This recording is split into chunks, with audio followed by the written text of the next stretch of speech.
Graças a Deus, cumprimento a todos com a paz do Senhor Jesus Cristo. Nós estamos nesta manhã de domingo, mais uma vez, para participarmos da Escola Bíblica Dominical. Esta é a segunda lição deste trimestre. Lição de número 2, para os irmãos que têm a revista. E o tema é despertamento espiritual. Quero justificar aqui a ausência do presbítero Flávio, ele não está muito bem de saúde, então ele não pôde vir agora pela manhã. A nossa leitura bíblica em classe se encontra no livro de Esdras, no capítulo 1. Nós vamos ler alguns versículos deste capítulo. No livro de Esdras, você que não tem a sua revista ainda, você que está na sua casa, você vai abrir a sua Bíblia. No livro de Esdras, no primeiro capítulo, nós vamos ler 7 versículos deste capítulo. E depois vamos ler também no livro de Neemias, logo na sequência, o primeiro capítulo. Neste livro de Neemias, vamos ler apenas 3 versículos. Então, estou aguardando que você na sua casa pegue a sua Bíblia, para que nós possamos fazermos essa leitura juntos. Se você já pegou a sua Bíblia, peço que você se coloque sobre os seus pés e vamos fazer a leitura nesta manhã. Primeiro, textuário. Isto digo, conhecendo o tempo, que é já hora de despertamento do sono, porque a nossa salvação está agora mais perto de nós do que quando aceitamos a fé. Romanos 13, 11. Verdade prática. O despertamento espiritual é uma consequência da submissão à vontade de Deus. Ou melhor, submissa à vontade de Deus. Esdras, primeiro capítulo, primeiro versículo. No primeiro ano de Ciro, rei da Pérsia, para que se cumprisse a palavra do Senhor, por boca de Jeremias, despertou o Senhor o espírito de Ciro, rei da Pérsia, o qual fez passar pregão por todo o seu reino, como também por escrito, dizendo: assim diz Ciro, rei da Pérsia, o Senhor Deus dos céus, me deu todos os reinos da terra, e ele me encarregou de lhe edificar uma casa em Jerusalém, que é em Judá. Quem há entre vós, de todo o seu povo, seja seu Deus com ele, e suba a Jerusalém, que é em Judá, e edifique a casa do Senhor, Deus de Israel. Ele é o Deus que habita em Jerusalém. E todos aqueles que ficar em alguns lugares em que andar peregrinando, os homens do seu lugar o ajudarão com prata e com ouro, e com fazenda, e com gados, afora as dádivas voluntárias para a casa de Deus, que habita em Jerusalém. Então se levantaram os chefes dos pais de Judá e de Benjamim, e os sacerdotes e os levitas, com todos aqueles cujo espírito Deus despertou, para subirem a edificar a casa do Senhor, que está em Jerusalém. E todos os que habitavam nos arredores lhes confortavam as mãos com objetos de prata e com ouro, e com fazenda, e com gados, e com coisas preciosas, afora tudo o que voluntariamente se deu. Também o rei Ciro tirou os utensílios da casa do Senhor, que Nabucodonosor tinha trazido de Jerusalém, e que tinha posto na casa de seus deuses. Neemias 1:1. As palavras de Neemias, filho de Acasias, E sucedeu no mês de Quisleu, no ano 20º, estando eu em Suzã, a fortaleza, que veio Anania, um dos meus irmãos, ele e alguns de Judá, e perguntei-lhes pelos judeus que escaparam e que restaram do cativeiro e acerca de Jerusalém. E disseram-me: os restantes que não foram levados para o cativeiro lá na província estão em grande miséria e desprezo, e o muro de Jerusalém fendido, e as suas portas queimadas a fogo. Oremos ao Senhor. Maravilhoso Deus e Pai, Senhor, no nome de Jesus Cristo, somos gratos a Ti, meu Deus, por esta manhã, somos gratos a Ti por esta oportunidade, somos gratos a Ti, meu Deus, porque o Senhor nos deu o privilégio de estarmos juntos mais uma vez, aqui no templo e em nossos lares, em nossas casas, para aprendermos mais uma vez da Sua palavra, Senhor. Que o Teu Espírito, meu Deus, seja conosco, que Teu Espírito, mais uma vez, use o presbítero Francisco, que será o ministrante, o nosso professor desta manhã, e que este mesmo Espírito abra o nosso entendimento, para que possamos ouvir, entender e compreender a Sua palavra, para que possamos, ó meu Senhor, aprendermos de Ti. Este é o nosso propósito nesta manhã, mas necessitamos do Seu auxílio, necessitamos da Sua graça, da Sua bondade, da Sua misericórdia e da presença indispensável do Espírito Santo, pois é o Espírito Santo que nos orienta, é o Espírito Santo que nos ensina, é o Espírito Santo quem nos dá o entendimento. Que este Espírito, que o Espírito Santo tenha plena liberdade na vida daquele que vai ministrar e na vida daqueles que vão ouvir, destes que já se encontram aqui no templo, e estes, ó meu Senhor, que estão em suas casas, nas suas residências, mas nos acompanham nesta manhã, pois desejam também aprender da palavra do Senhor. Obrigado, meu Deus, mais uma vez, no nome de Jesus Cristo. O presbítero Francisco está com a oportunidade, que Deus o abençoe grandemente.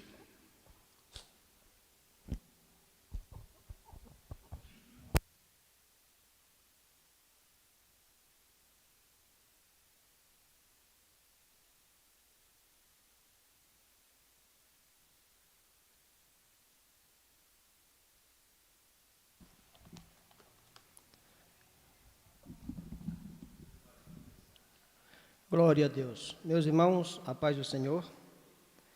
Paz do Senhor a todos que estão em casa, nos acompanhando nesta manhã. Vamos à nossa lição do dia, né? Em nome de Jesus.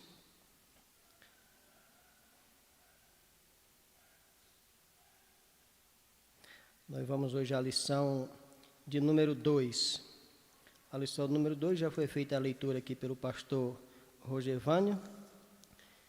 E nós vamos ver nesta manhã a respeito do despertamento espiritual, né? Despertamento espiritual, que é um milagre de Deus, assim diz o tema da nossa lição hoje. Despertamento espiritual, um milagre de Deus. Nós lemos na leitura primeira, no domingo passado, a lição número 1, que Daniel orou, né?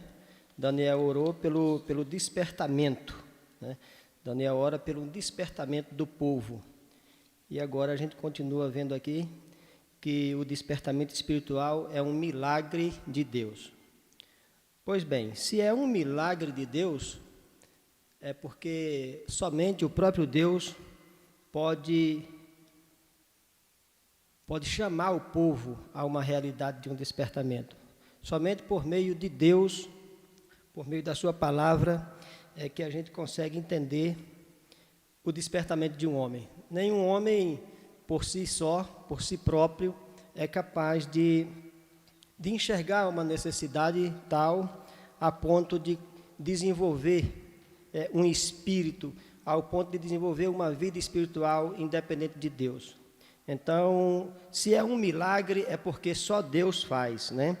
Se é um milagre, é porque só Deus faz. Não, a participação do homem existe, mas com certeza o próprio Deus é quem faz tudo isso por nós.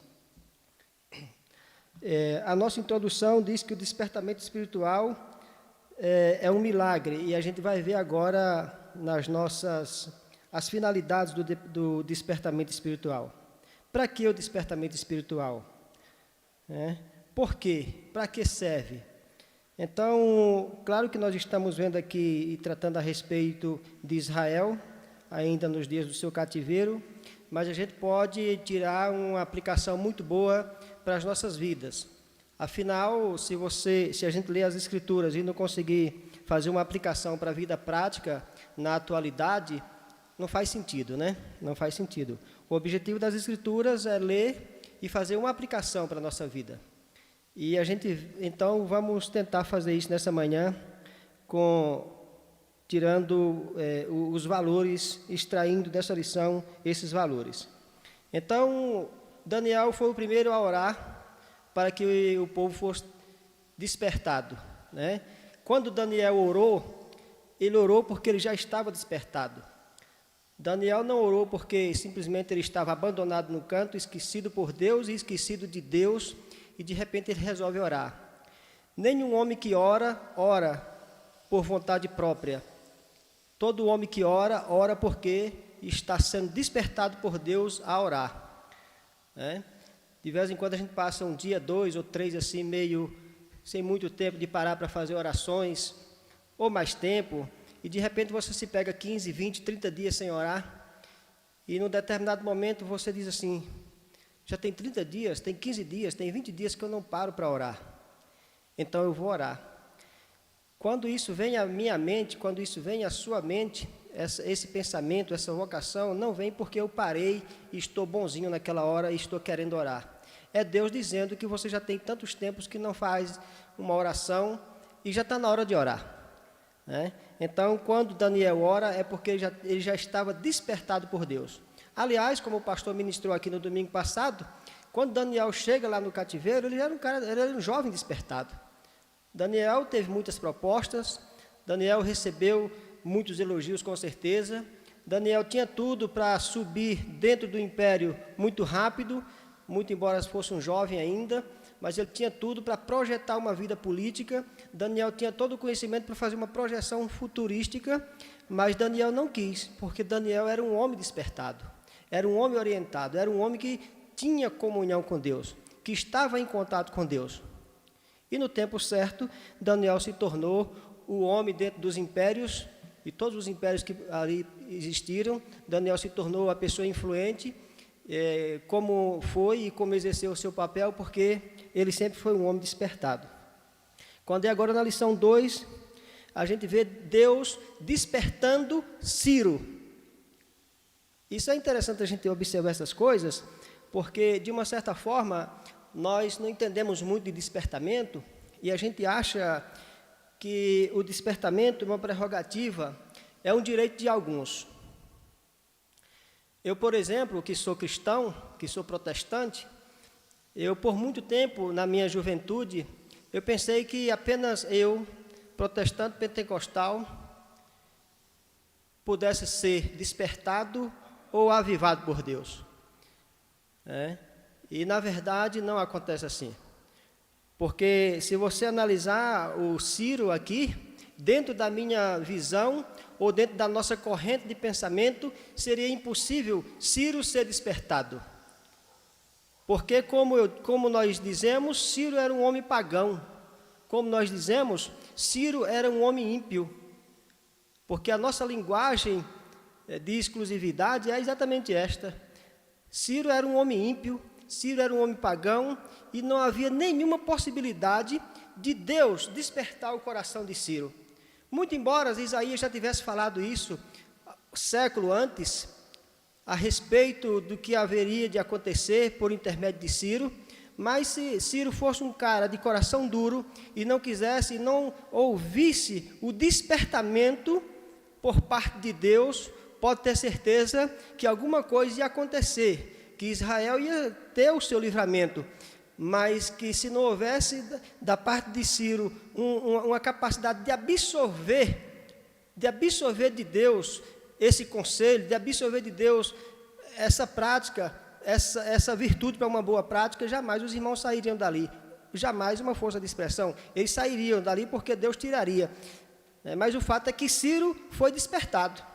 Ciro foi despertado e os irmãos que conhecem sabem muito bem que Ciro tinha essa vocação de libertar as nações que ele conquistava. Claro que não é o assunto aqui da lição, porque a gente está tratando exatamente de Israel, mas Ciro tinha essa habilidade de uma certa forma, libertar o povo que ele conquistava.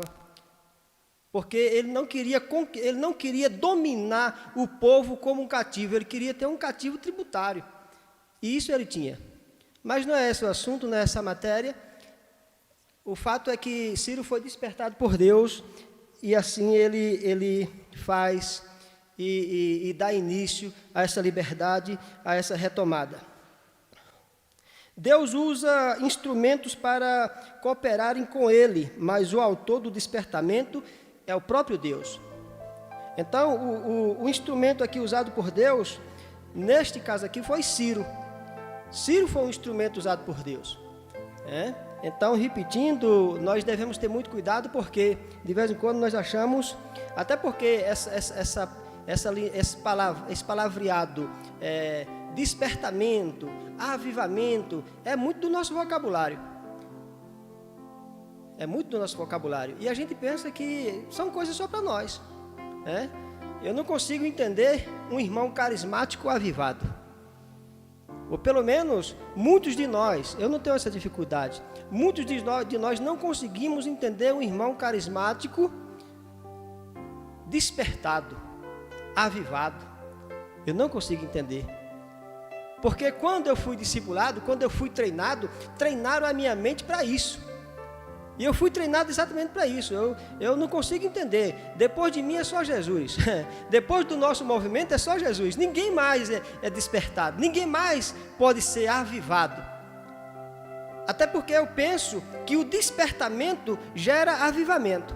O pastor Oswaldo é despertado numa determinada área, o pastor Rogevânio é despertado, o pastor Francimar é despertado, a irmã é despertado. E quando a gente tem um conjunto de homens despertos ou espertos querendo, aí junta e a gente consegue um avivamento. E a gente consegue viver uma esfera maior. Claro que é um pensamento meu, que o despertamento é individual. E esses despertamentos individuais, quando se juntam numa coletividade, nós temos um avivamento. E eu não consigo entender. Pelo fato de fazer parte do meu vocabulário, eu acho que é apenas para mim, Somente eu consigo ser despertado e avivado. Mas é interessante que o próprio Jesus, conversando com Nicodemos, e nós temos aí na revista, os irmãos com certeza já leram, quem tem a revista, quem não tem, que está acompanhando de casa, mas no capítulo 3 de João, Jesus conversando com Nicodemos, Jesus diz a Nicodemos o seguinte: Nicodemos, o vento sopra onde quer. Nós ouvimos e sentimos o vento. Nós ouvimos a sua voz, nós ouvimos ele bater. Nós não sabemos de onde ele vem, mas também não sabemos para onde ele vai. E assim é todo aquele que é nascido do Espírito. O vento sopra onde quer. Então, a questão de ser despertado, de ser orientado por Deus, de ser chamado por Deus, é de cunho exclusivo do Espírito Santo. Porque ele sopra onde quer. O Espírito Santo sopra onde quer. Ele chama quem quer. Quem ele quer chamar. E se ele é Deus e ele chama quem quer chamar, ele chama a todos. Ele chama a todos. Ele chama a todos. Quantos de nós já ouvimos testemunhos diversos de pessoas contando de como se converteu e tudo mais, e etc. A forma de como ele foi tocado pelo Espírito Santo num determinado lugar.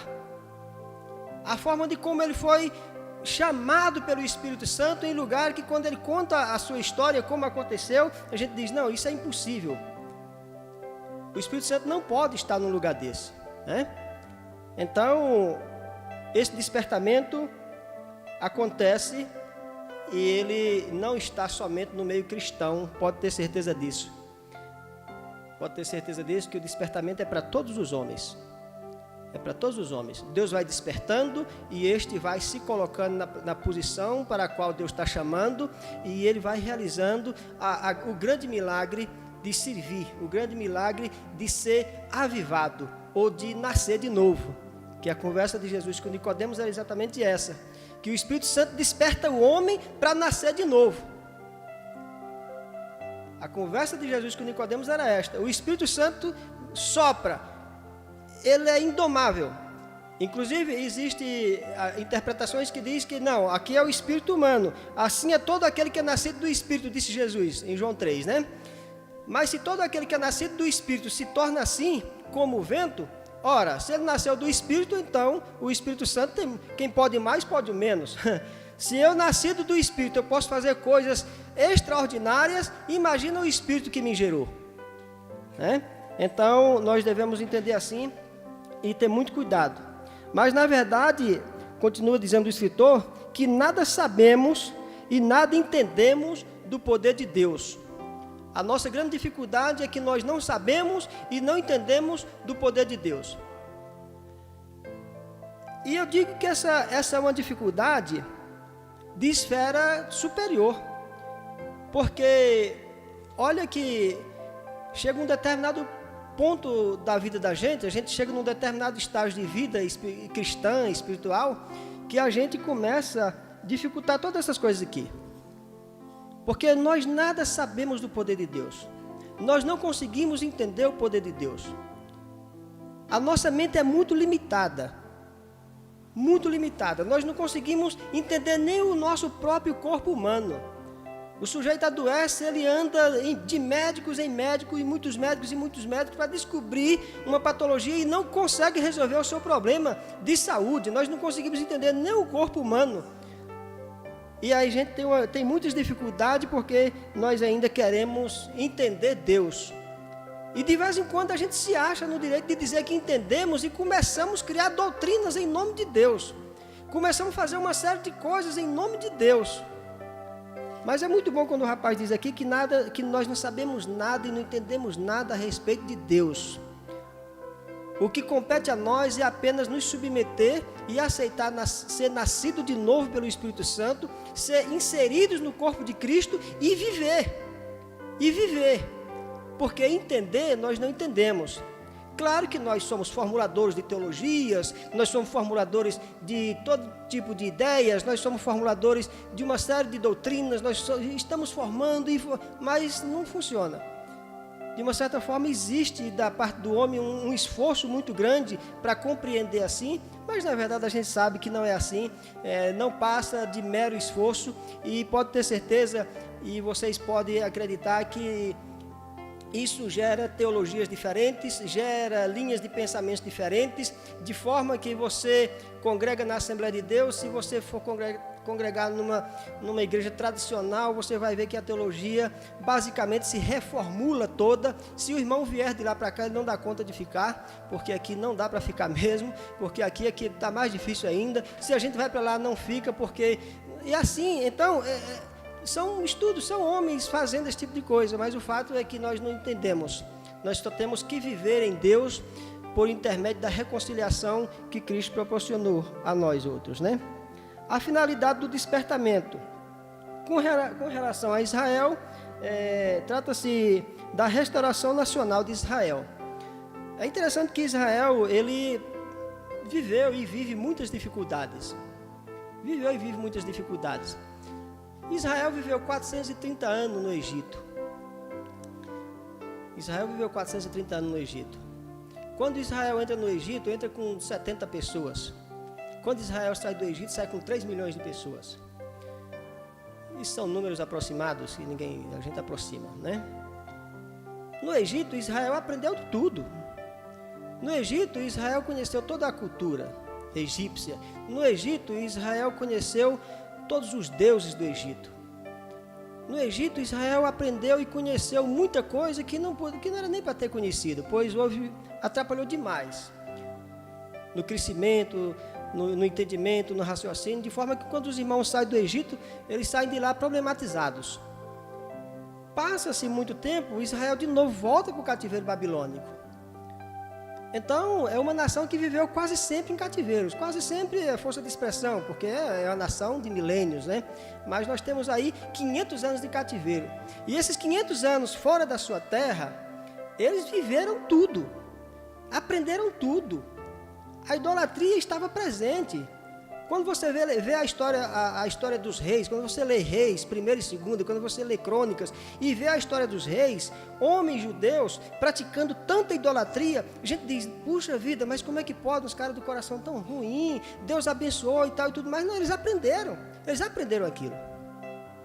Mas o que acontece é que agora, como nós dissemos, Daniel ora na lição primeira, agora Deus começa a despertar os homens a abandonar essa idolatria. Israel agora está prestes a abandonar por definitivo a idolatria. E começa primeiro com a restauração nacional do povo. Repatriar o povo, trazer de volta o povo às suas terras. E assim acontece. Ciro manda, Ciro dá autorização, Ciro patrocina, Ciro financia e diz, pode voltar. Claro que depois tem os valores a ser ressarcidos, mas que a gente não está mexendo com isso. A gente está mexendo que pelo menos construam e depois a gente vê como fica. Já está de bom tamanho, né? Voltem, fiquem em paz e depois a gente vê como fica. Mas que pelo menos vocês voltem, cuidem das terras de vocês, sejam repatriados, volte a adorar o Deus de vocês, volte a construir o templo de vocês e tudo mais. Então começou aqui com a restauração nacional. Depois tem a questão da restauração espiritual de Israel, né? Essa é muito mais séria e muito mais necessária do que a restauração nacional. Haja vista, Israel até hoje não está todo em Israel. Os judeus todos não estão em Israel e nem têm interesse em voltar para Israel, né? Os judeus estão espalhados por todo o mundo, e é muito bom que eles estejam espalhados por todo o mundo, né? Agora, pelo fato de estar espalhado por todo o mundo, não quer dizer que não tenha necessidade de uma restauração espiritual. Essa restauração espiritual é para todos os homens. É uma necessidade para todos os homens, né? Então aqui começa uma restauração espiritual e, como foi dito agora há pouco tempo, Israel agora saindo da Babilônia, voltando à sua terra, construindo o seu templo, arregimentando novamente todos os utensílios do templo, voltaria a fazer um culto de acordo com a lei mosaica. Isso é uma restauração espiritual. Na ótica judia, essa é uma restauração espiritual. Essa é uma restauração espiritual. Israel agora não é mais uma nação sofredora.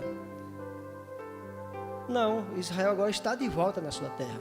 Israel agora está de volta na sua pátria, né? E toda a prática idólatra que Israel praticava, o cativeiro babilônico sarou. Os irmãos esqueceram a idolatria. Isso é interessante a gente observar isso, que eles esqueceram a idolatria, não tiveram mais interesse por idolatria. Você vê que a situação estava difícil, a situação de Israel. Porque se eles abandonaram a idolatria, e quando Jesus nasceu, cresceu, e estava exercitando o seu ministério, ele ainda enfrentou tanta dificuldade com os fariseus, com os saduceus. Imagina se esses caras ainda fossem idólatras também. O problema é que não seria, né? Porque eles estavam libertos da idolatria. Estavam libertos. O cativeiro babilônico, de uma certa forma, sarou, resolveu essa questão, né? O Egito inseriu, inculcou nos meninos esses valores idólatras. Mas a Babilônia resolveu. Israel não quis mais mexer com essas coisas. No quesito idolatria foi resolvido, né? Então, cada despertamento tem por objetivo principal a salvação e restauração do homem.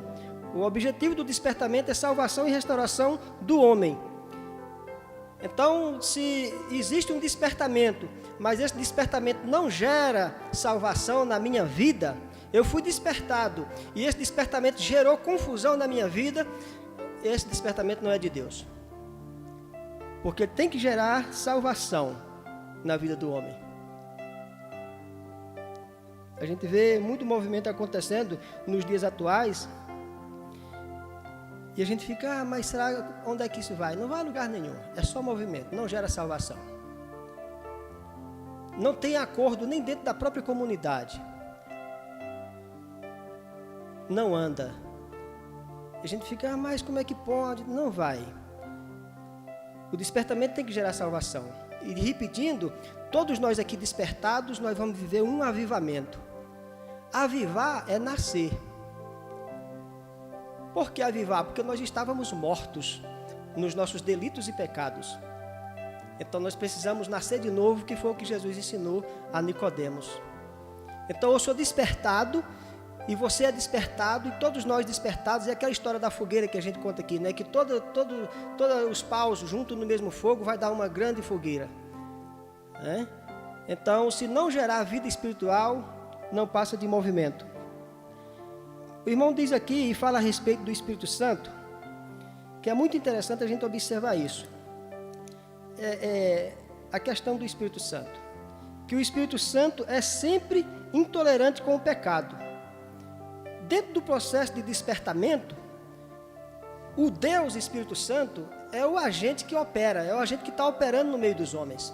Ele operou lá em Babilônia, ele operou no Egito, ele operou em Babilônia, ele continua operando hoje. Ele é o Deus que opera, que está operando. Nós temos uma grande dificuldade e a gente não vai resolver isso porque nós não temos interesse em resolver, até porque talvez não se resolva, mas a gente podia amadurecer bastante a cabeça para a gente resolver, ou pelo menos entender melhor a questão da Trindade. Nós não entendemos. Às vezes a gente faz um sermão de 40 minutos para falar de Trindade, não dá para falar. Se você fizer 200 sermões de 40 minutos, você não resolve, mas pelo menos você dá uma melhorada e uma refrescada na cabeça de todo mundo para a gente entender a Trindade, ou para compreender a Trindade. Porque nós dizemos sim que acreditamos na Santíssima Trindade, mas é mais ou menos assim, é um pódio onde tem Deus, Jesus e o Espírito Santo, primeiro, segundo e terceiro lugar, prata, ouro e bronze. E a gente não consegue entender. Sempre que a gente fala no Espírito Santo, a gente pode ter certeza que passa pela cabeça de muitos que é um Deus inferior. E os judeus dizem que nós não somos, que nós não temos um único Deus. O islamismo diz a mesma coisa. E eles conseguem entender como muitos de nós entendemos. E nós não conseguimos entender que o Espírito Santo é Deus. E Ele é quem desperta os homens. Ele despertou Daniel a orar, despertou Ciro a repatriar o povo e continua despertando a igreja. Continua despertando a igreja. A gente não consegue entender assim. A gente acha que não, o Espírito Santo parece que ele não tem. Não, ele é Deus. E ele é que é o agente interpretador da nossa fala, dos nossos gestos, da nossa mente, de tudo que queremos diante de Deus. Se nós não tivermos o Espírito Santo atuando em nós, tudo que a gente diz aqui não tem fundamento. Porque é o Espírito Santo que intercede por nós com gemidos inexprimíveis. É mais ou menos assim. Francisco orou, mas a oração dele é muito ruim. É uma oração danada. É uma oração de homicida. É um cara que mata na oração. É um cara perverso na oração. Mas o Espírito Santo tem o que fazer? É o Espírito Santo. Aí o Espírito Santo vai e intercede por mim com gemidos, com dor, mas não me deixa sozinho. De uma certa forma, ele me representa. E a gente não consegue entender. O Espírito Santo é quem desperta o homem e quem incomoda o homem do pecado, da justiça e do juízo. Somente o Espírito Santo. Não existe uma outra forma. Não existe uma outra forma, né? O Espírito Santo, diz o rapaz na lição, que ele incomodou Zaqueu a devolver o produto do roubo. Zaqueu tinha roubado. Ou pelo menos ele não assume, não diz diretamente que roubou, mas ele diz, se porventura eu defraudei alguém, mas ele sabe das suas dificuldades que ele tinha. O Espírito Santo chama Saulo, no caminho de Damasco. É o Espírito Santo que fala com Saulo, é o Espírito Santo que incomoda Saulo. É o Espírito Santo que incomoda a menina, a mulher samaritana, para que essa viesse e fosse indagar Jesus, e Jesus conversa com ela e ela consegue entender que de fato ele é o profeta. que de fato ele é o Messias, é o Espírito Santo, né? Inclusive, quando eu era ainda adolescente, existia uma confusão muito grande, porque os irmãos Voz da Verdade, os irmãos a gente cantava muito Voz da Verdade na igreja, o grupo, músicas do conjunto Voz da Verdade, como de fato em 2 nós cantamos, e vocês viveram isso também. Um determinado tempo na igreja ficou mais ou menos proibido. Não canta as músicas desse conjunto porque eles não acreditam, eles não são trinitarianos. Eles não têm Pai, Filho e Espírito Santo, eles são unicistas, né? Eles não acreditam assim, e era aquela confusão, porque a música era boa, era a melhor que tinha. E aí os caras não acreditavam, e o que é que eu tenho com isso? Problema deles, né? Não é a minha forma de organizar Deus, porque a questão que a questão da Trindade ela foi organizada por nós para tentar facilitar. Mas uns não conseguiram entender essa organização e ficaram com Deus único. Mas esse Deus único, ele continua trino, não tem problema. O problema é a gente aceitar a organização escrita, Pai, Filho e Espírito Santo, e a gente aceitou, mas não estudou e não está conseguindo compreender a matéria, né? E o tempo vai passando, e se alguém me chamar uma hora para falar a respeito, a gente fica embromando por ali, conversando algumas coisas que não bate os assuntos, não fecha, e a gente tenta ganhar tempo. Quando o cara está cansado, que viu que não saiu nada, ele abandona a gente. O fato é esse, né? Mas então o Espírito Santo que está atuando e continua atuando no meio dos homens. Tópico 3 fala que Deus cumpre suas promessas. E a gente tem essa preocupação. Claro, é só quem cumpre é Deus. E Deus cumpre pela sua bondade. O tópico 3 tem esse tema aí dizendo que Deus cumpre as suas promessas. É só quem cumpre. Nós não conseguimos, a gente fura todas. A gente tem uma agenda, organiza toda a agenda, faz um script anual, faz tudo direitinho o que a gente pretende para este ano, na vida profissional, familiar, igreja e tudo mais. Quando chega no final do ano, a gente conseguiu cumprir 10% de tudo aquilo que escrevemos. E olha, que nós escrevemos dentro das nossas possibilidades. Em nenhum momento eu falei no meu escrito e na minha programação anual que quando fosse no mês de agosto eu ia voar. Eu não sou doido de fazer um negócio desse, porque eu não vou voar mesmo. Né? Ou que eu ia conseguir atravessar o rio Curumbá ali, andando como o Pedro tentou. Não, eu só coloquei coisa leve, suave, boa. Quando chega no final do ano, eu não consigo cumprir. Se eu fizer uma programação de 5 anos, eu tenho que me esforçar muito, né? Então, eu não consigo cumprir nem o que eu prometo a mim mesmo. Eu engano a mim. Então, só quem consegue cumprir é Deus, né? Só quem consegue cumprir as promessas é Deus. A fidelidade de Deus com relação às suas promessas. Essa não deve ser uma preocupação nossa. As promessas de Deus são imutáveis. Nós não acreditamos assim, infelizmente. São imutáveis. São imutáveis. As promessas de Deus não mudam. Não mudam. Eu posso retardar. Ou eu posso até não viver por questão minha. Eu posso retardar a um ponto de ficar tão tardio que eu morro, saio dessa matéria e não vivo, mas por questão minha, mas a promessa está de pé. Eu que não usufruí. É mais ou menos a questão do filho pródigo. A casa estava lá, o palácio estava lá, a mansão estava lá. Se ele não usufruiu e não viveu, o problema é dele. Mas que o pai estava lá com todos os bens à sua disposição. Os 2 filhos, o que foi e o que estava e o que ficou. Todos os 2 tinham esse problema, porque eles achavam que não. O que ficou achava que tinha muito mérito. E o que foi achava que não merecia mais nada. Eu vou tentar. Mas na verdade todos os 2 eram filhos do pai. O pai tinha respeito, carinho e amava os 2, mas os 2 tinham seus complexos de superioridade ou inferioridade. E viveram mal porque quiseram viver mal, mas tinham um palácio à sua disposição. Nós devemos ter cuidado com isso, porque as promessas de Deus são imutáveis. São imutáveis. Deus renova suas promessas de bênçãos. Deus renovando suas promessas de bênçãos.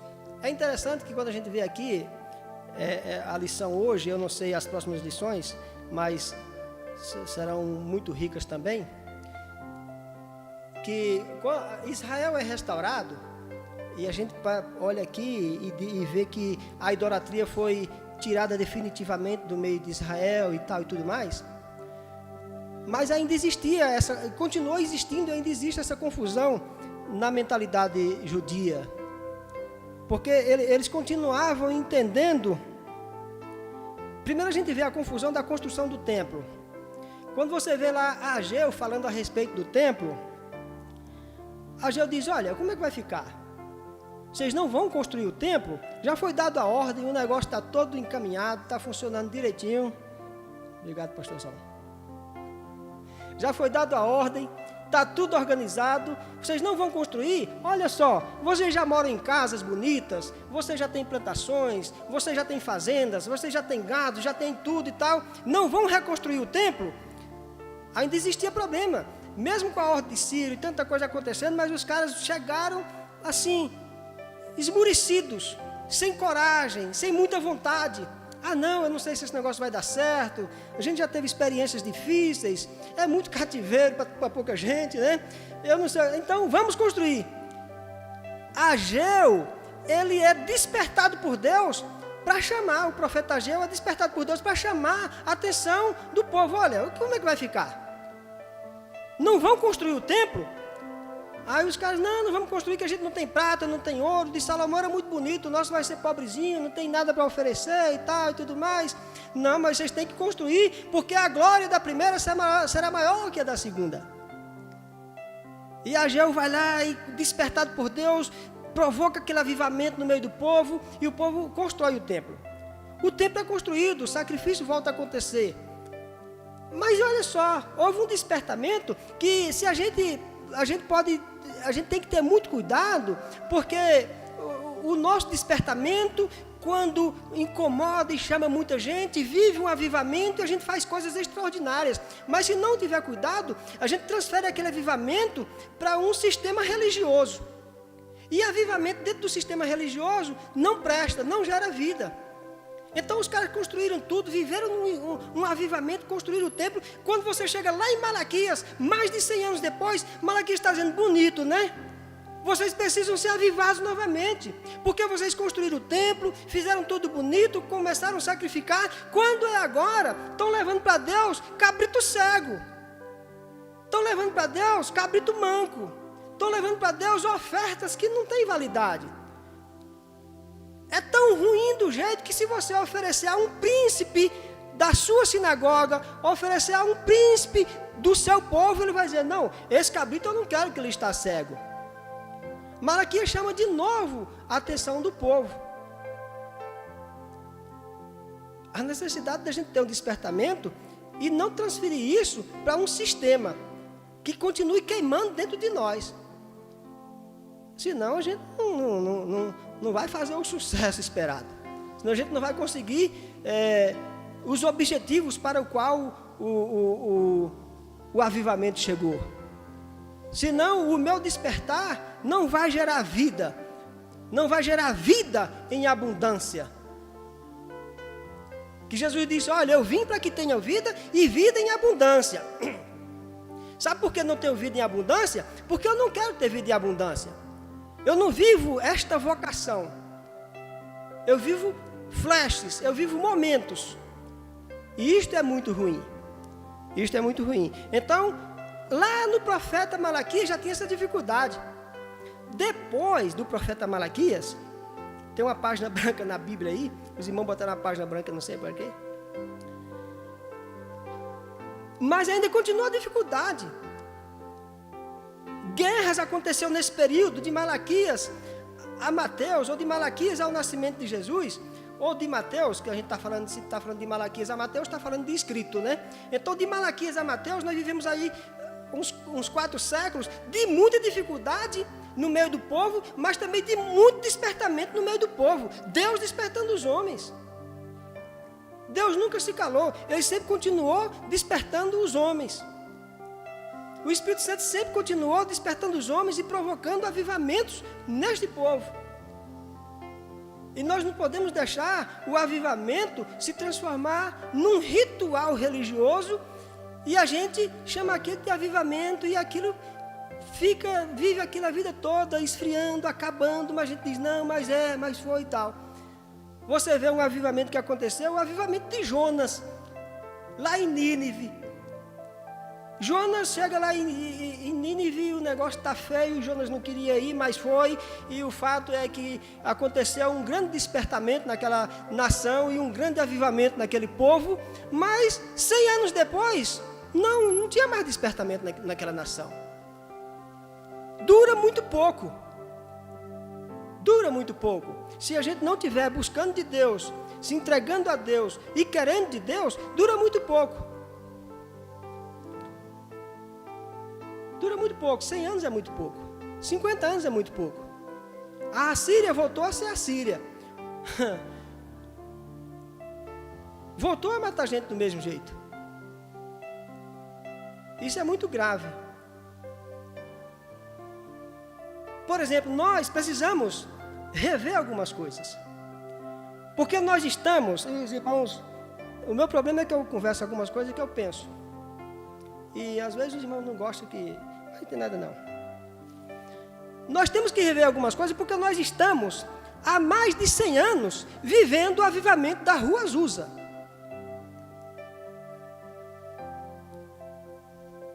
Nós temos que rever. Foi bom? Foi. Nós temos que viver 100 anos. Não. Nós não temos nada melhor para fazer. Deus não tem nada melhor para fazer por nós. É só aquilo que aconteceu da Rua Azusa. Só aquilo é muito pouco. E eu não posso nem dizer só aquilo, porque senão os irmãos, via chat, vai me detonar. Mas aquilo é muito pouco para viver 100 anos naquilo. É muito pouco. Deus tem muito mais. É soberanamente rico para fazer muito mais do que pedimos e pensamos. Deus. E eu vivo até hoje a mesma coisinha da Rua Azusa. Daniel Berg e Gunnar Vingre foram extraordinários. Parabéns. Graças a Deus por tê-lo mandado a este Brasil. Mas já passou, Daniel Berg e Gunnar Vingre já passou, ficou registrado na história. Nós temos que continuar fazendo história, senão nós vamos ficar nesse negocinho a vida toda. E já faltou repertório para as nossas mensagens, porque a nossa mensagem, se for baseada na Rua Azusa, não tem mais mensagem. O nosso sermão não dá mais para ter sermão. Você pode ver os grandes avivalistas, o tal que a gente dá esses títulos para os homens. Eles estão melhorando e tem que melhorar, porque não dá para ser sustentado. 100 anos é muito tempo, sabe? A gente tem que rever isso. A gente tem que rever. Eu luto muito para isso. Era pouca gente dizendo isso há 10 anos. Se botasse tudo no ônibus, Ézio, não dava um ônibus. Hoje, se a gente botar no ônibus, já dá um Maracanã lotado, já dá um Mané Garrincha cheio. Então está melhorando. Em 10 anos que a gente vem dizendo isso, vocês têm amigos que pensam assim também. E vocês têm pessoas que estão lutando por isto, e estão lutando.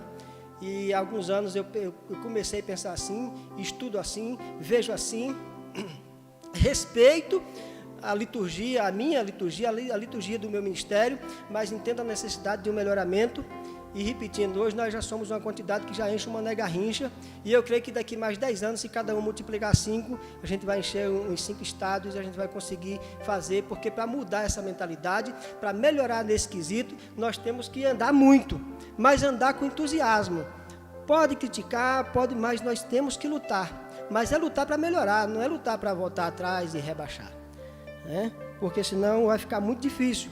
Eu tenho certeza que daqui mais 50 anos, se a gente não começar a melhorar, se a gente não começar a fazer, incomodado pelo Espírito Santo como somos, eu acredito, e se a gente não buscar um avivamento e um melhoramento doutrinário, uma explicação e uma explanação melhor, uma interpretação mais objetiva, se a gente não melhorar, a gente não suporta mais 50 anos. Os irmãos que estão aqui presente na nave da igreja sabem, porque eu olhando para vocês eu vejo que são homens experientes, e os que estão ouvindo de casa sabem disso também. Nós não suportamos mais 50 anos do jeito que estamos. E daqui 50 anos eu estou com 100. Não é possível que eu vou ficar um velho de 100 anos sem valor, né? Porque não melhorei. Mas vamos andar. Então, Deus renova suas promessas. Deus é o Deus que renova suas bênçãos. Deus é um Deus de riquezas insondáveis. É interessante quando a Bíblia apresenta assim, ó profundidade da riqueza. Né? E a gente fica aqui naquela razoabilidade, a gente querendo, tem preguiça de mergulhar. E não quer ousar, e não quer correr o risco, porque eu achei interessante quando o Roger falou a semana passada a respeito da sua carteirinha, vai perder. Ele vai perder. Porque nós ficamos com as nossas credenciais, pastor Oswaldo, no bolso, e eu tenho medo de perder a credencial. Ah, meu amigo, qual o problema? Credencial a gente faz. Sabe? Credencial a gente faz. Ah, mas eu tenho medo de desapontar fulano. Não tem problema. Mas nós temos que ser ousados, sabe? Porque se eu ficar com a minha credencial no bolso e omitir, se nós omitirmos o que o Espírito Santo já nos revelou e nós não falarmos o que Ele vem dizendo todos os dias para que falemos, nós seremos descredenciados, nós já somos desqualificados hoje. Eu não tenho problema com isso, graças a Deus. Com certeza os irmãos também não têm. Né? Deus renova a fé dos abatidos. Somente Deus renova a fé dos abatidos. E isto não aconteceu só no Egito, só em Babilônia e não acontece hoje. Sempre Deus está renovando a fé do seu povo. Sempre Deus está renovando a fé do seu povo. E fé é complicado de se explicar, porque existe uma definição de fé, que é o firme fundamento das coisas que se espera e a prova das que não se vê. Então, é complicado definir isto, né? Mas isso é o seguinte, fé é o firme fundamento dos fatos e a prova das que se espera. Então, fato é passado, esperar é futuro. O que é fé? Né? Porque se é fundamento dos fatos e a certeza na espera, fato é passado. Se é fato, já aconteceu. E se a espera é futuro. Quem sou eu? Eu estou aonde nisso? Né? Mas claro que a matéria aqui não é essa, e se entrar por aqui, a história é longa. Mas Deus é o Deus que continua animando e nos chamando para que tenhamos e pratiquemos fé. Né? Tenhamos fé e pratiquemos fé. Então, se Deus nos chama, se o despertamento gera avivamento, é necessário que nós tenhamos cuidado, porque hoje nós somos avivados, e repetindo, está no nosso vocabulário essa palavra, avivamento. O irmão aceita Jesus hoje aqui na igreja, quando for daqui 90 dias no máximo, ele chega num culto mais ou menos barulhento, e ele diz, mas o culto hoje estava avivado. Ele já entrou no vocabulário dele a palavra avivado. E às vezes nós até confundimos bagunça com avivamento mesmo.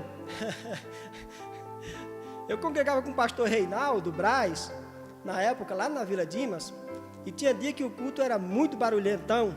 Aí, quando terminava o culto, ele dizia, olha, o culto hoje foi bagunçado, não foi avivado, né?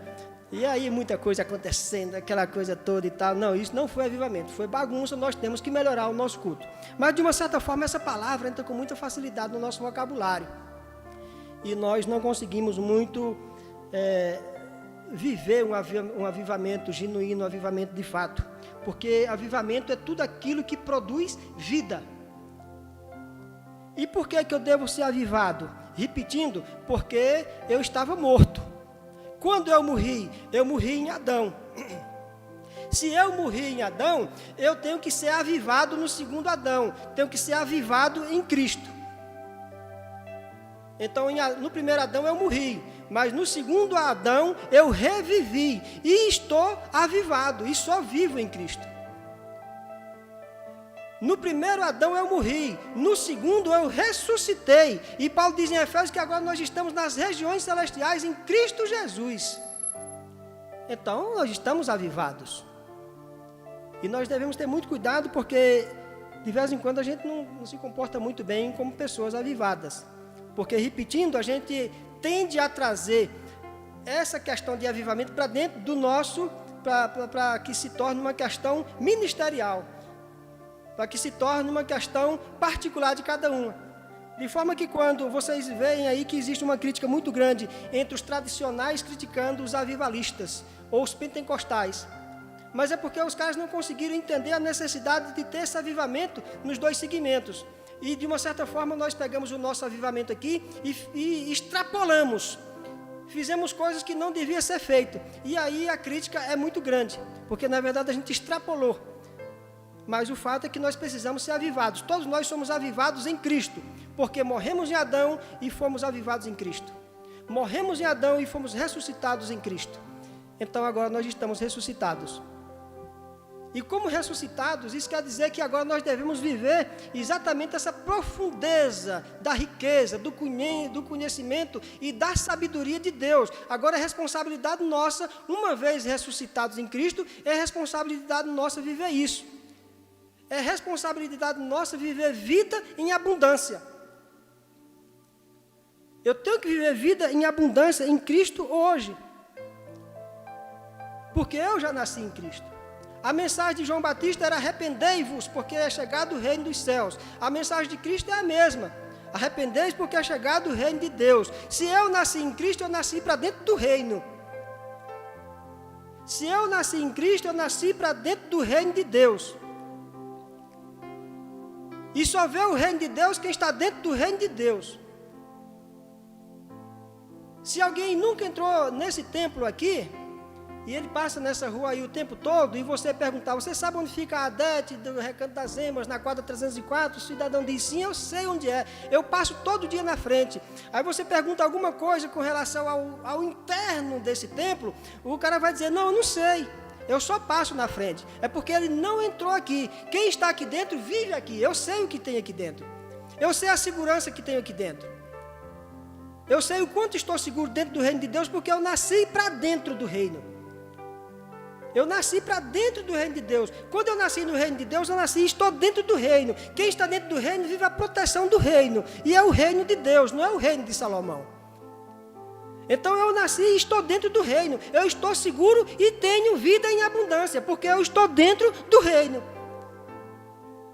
A nossa dificuldade é que nós nascemos, não sabemos como nascemos, e estamos lutando para um dia entrar no reino. Não sei quando vai ser, quando isso se dará, e de vez em quando ainda tem uma dúvida enorme, que diga assim: eu sei lá se eu vou entrar, depende muito, né? Eu não sei o que vai acontecer comigo daqui para lá, eu não sei se quando o rei chegar, vai me achar justo para me inserir dentro do reino.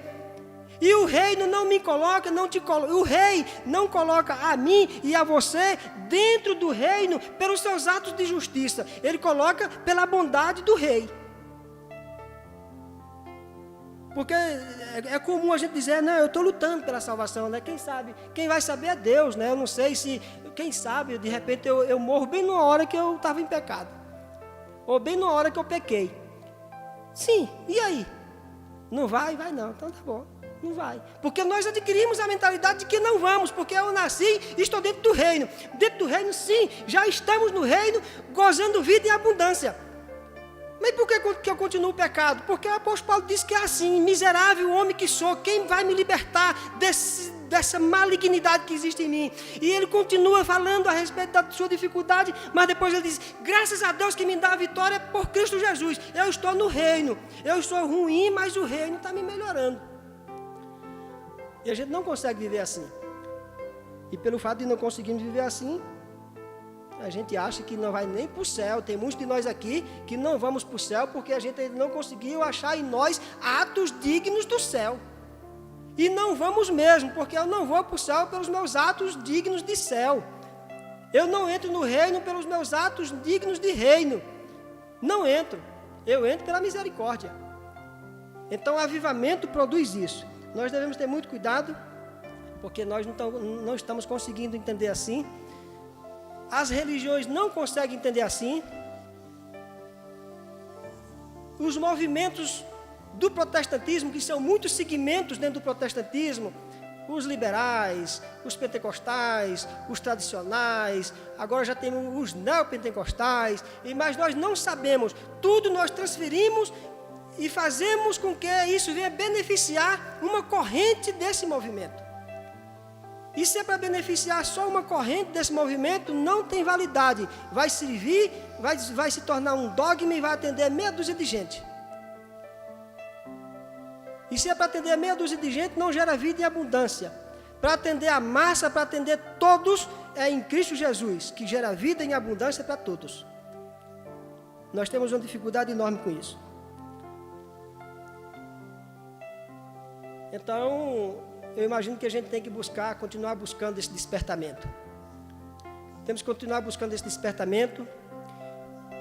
E agora com uma responsabilidade maior, ou uma responsabilidade igual à dos nossos pais da igreja, como assim nós falamos.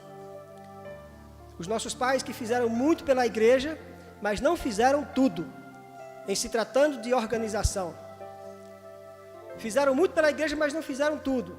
Nós não podemos ficar a vida toda aqui só citando os pais da igreja, como se nós não fôssemos filhos da igreja para fazer também alguma coisa pela igreja. Então eu gosto de ficar citando os pais da igreja, os pais da igreja, os pais da igreja, mas eu sou filho da igreja e eu tenho que lutar para que essa história esteja em constante evolução, em constante mudança.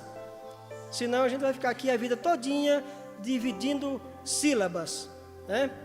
E de vez em quando a gente não consegue dividir sílabas porque a gente ainda não conseguiu nem isso, separar as sílabas. Isso é muito sério. Então avivamento é isso, avivamento é o que produz vida. Se não produzir vida, é apenas um movimento. É apenas um movimento que passa muito rápido. Então a gente tem que começar a pensar nessa questão de despertamento e de avivamento, porque Israel foi despertado, foi repatriado, e hoje já é uma nação. Isso não aconteceu nos dias de Ciro, isso aconteceu agora em 1948, reconhecido como nação. Olha quantos anos esse trem demorou. Hoje é uma nação e tudo mais, mas o que acontece é que agora nós devemos continuar nessa insistência, nessa luta. E entender que se o pentecostalismo é uma coisa boa de se viver, nós temos muito que melhorar para que ele continue existindo. Eu não estou dizendo o Espírito Santo, o nascer de novo, o ser gerado pelo Espírito Santo. Mas nós temos que ter muito cuidado com tudo isso, né? Porque nós pensamos que ser avivado é construir o templo de Salomão, né? Nós pensamos que ser avivado é construir o templo de Salomão. E isso é muito complicado, né? A gente fica de vez em quando elogiando umas coisas que não faz mais sentido. O avivamento é uma experiência individual que somente o sagrado produz isso em nós, né? O avivamento é algo individual que o sagrado, por meio do despertamento, vai inserir na nossa alma, vai nos vocacionar, vai nos deixar queimando por aquilo, querendo muito, chorando por aquilo, pagando caro para que aquilo aconteça. Senão a gente vai ficar assim a vida toda sem entender muito a questão do despertamento, e a gente às vezes vem num culto, num ambiente, no outro, e a gente não consegue ver o agir de Deus de uma forma como deveria. A gente não tem uma explanação de uma doutrina mais elaborada, a gente não tem uma explanação de um sermão melhor ministrado. Um dia desse, vocês têm amigos, eu também tenho, e aí tem uns que faz umas lives e manda lá, e depois manda perguntar para vocês e para mim, os amigos, diz: o que é que você achou desse meu sermão? Eu digo: não, tá bom, mas o que é que você... Não, eu quero uma avaliação. Eu digo: não, quem sou eu para avaliar sermão? Eu só estou achando que você está dando muita prioridade ao coronavírus, porque você faz um sermão de 40 minutos e passa 20 falando de corona. Sabe, elabora um sermão que tenha introdução, desenvolvimento e conclusão, de forma que a igreja entenda a explanação da palavra, mas você se travou nisso. Aí vocês têm amigos assim, eu também tenho, e eles mandam, eu digo: não se fala em outra coisa.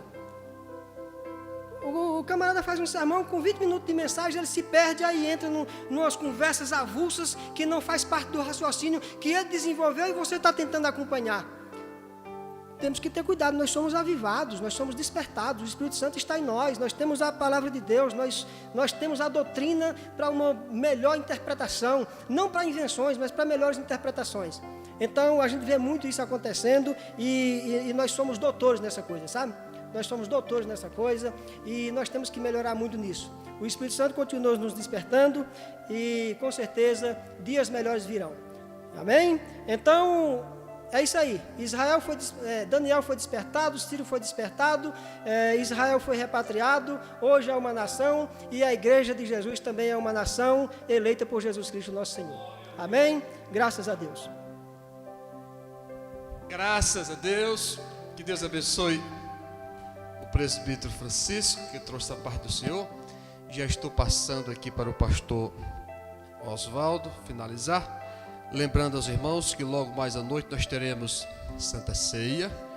E quero pedir aos irmãos, dentro da sua possibilidade, que você possa estar nos ajudando aí com a nossa ação social, amém?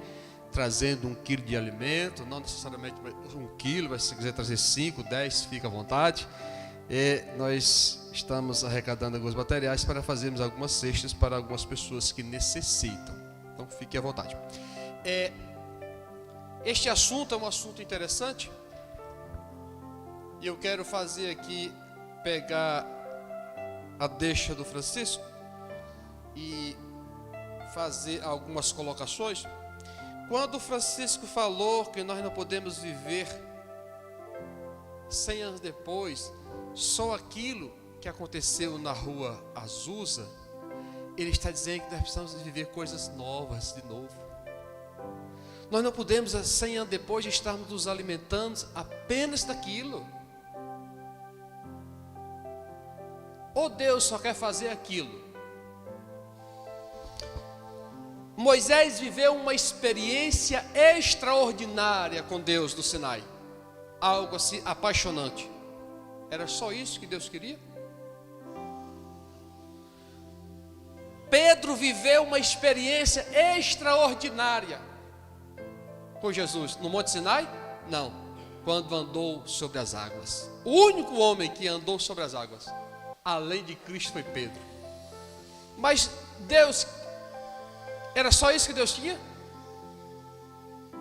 Paulo viveu uma experiência extraordinária com Deus no caminho de Damasco. Não foi no Sinai, nem foi sobre as águas, foi na estrada de Damasco. Nós precisamos viver hoje o nosso momento com Deus. O Chico também falou sobre o pai da igreja. A história dos pais da igreja tem aí quase 2000 anos já, né? Augustino e outros grandes homens que foram os pais da igreja e que nós reconhecemos eles como pai. Mas eles são pai de quem? Esses pais morreram e não deixaram descendentes? É isto que nós temos que parar. Então nós vamos ficar apegados apenas com o que o pai da igreja fez? Os pais da igreja, né? E os filhos? Nós não podemos viver. Estou terminando. Quando nós abordamos esse assunto, eu vejo Samuel. Samuel disse: eu fui profeta, sacerdote e juiz desta terra, e não tenho filhos para me suceder. É isto que nós temos que atentar. Não é que os pais da igreja estavam errados, não. É que esses pais geraram ou não geraram filho? Quem são os filhos desses pais? Somos nós.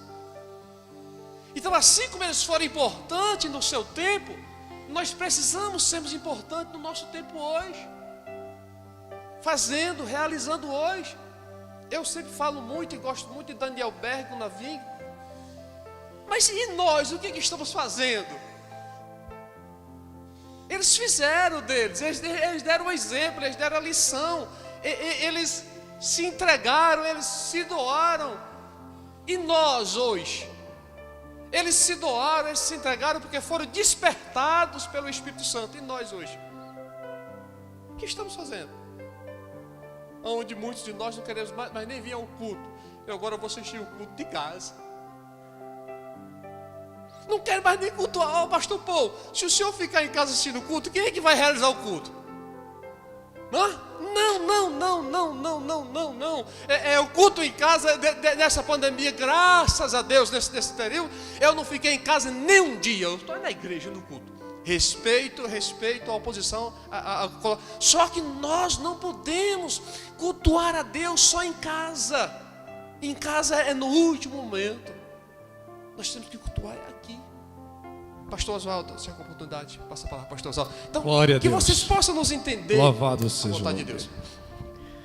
Queridos, cumprimento a todos com a graça e a paz do Senhor.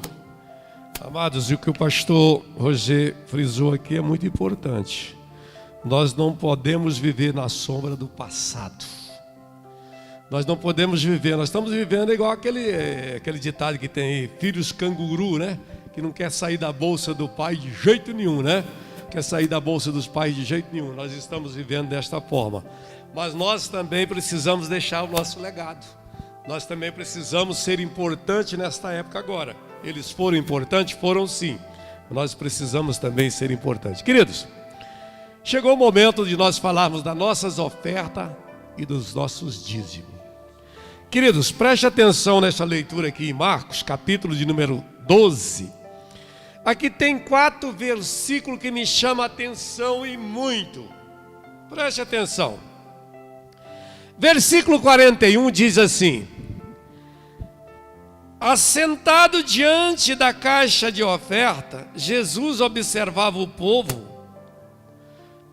Jesus observava como o povo lançava ali o dinheiro. Ora, muitos ricos depositavam grande quantia. Vindo, porém, uma viúva pobre, lançou 2 pequenas moedas correspondentes a 1 quadrante. E chamando os seus discípulos, disse Jesus: em verdade vos digo que aquela viúva pobre lançou na caixa de oferta mais do que todos os ofertantes, porque todos eles deram daquilo que lhe sobrava. Ela, porém, da sua pobreza deu tudo o que possuía, e todo o seu sustento. Eu, quando entendo isso aqui, eu quero dizer para você que está em casa, você que se encontra aqui no templo, a palavra para mim no começo ela diz: olha, Jesus está vendo o que está passando na sua vida. Jesus está vendo que você recebeu o seu salário durante 30 dias. Então, por que não confiar nesse Deus? Jesus estava ali sentado ali na frente, ali observando, e com certeza Ele ainda continua observando a cada um. E nós às vezes esquecemos que Deus está colocando pão na nossa mesa. E aí, quando eu pulo para falar desta viúva, eu digo para você, é no momento de escassez, é no momento de dificuldade que você vai provar para Deus que ama verdadeiramente a Ele. Porque quando nós relatamos o livro de Jó ali, Satanás chegando na presença de Deus, aí Deus fala: olha, observaste o meu servo que é íntegro, honesto, correto perante mim? Ele disse: não. É só porque você abençoa ele com muitos bens, com fartura, é por isso que ele te ama. E houve a necessidade de Deus deixar que o diabo tirasse tudo da presença de Jó, tirasse toda a família de Jó, tirasse tudo aquilo ali, para provar para Satanás que Jó não só amava ele diante da abundância, não, meus amados.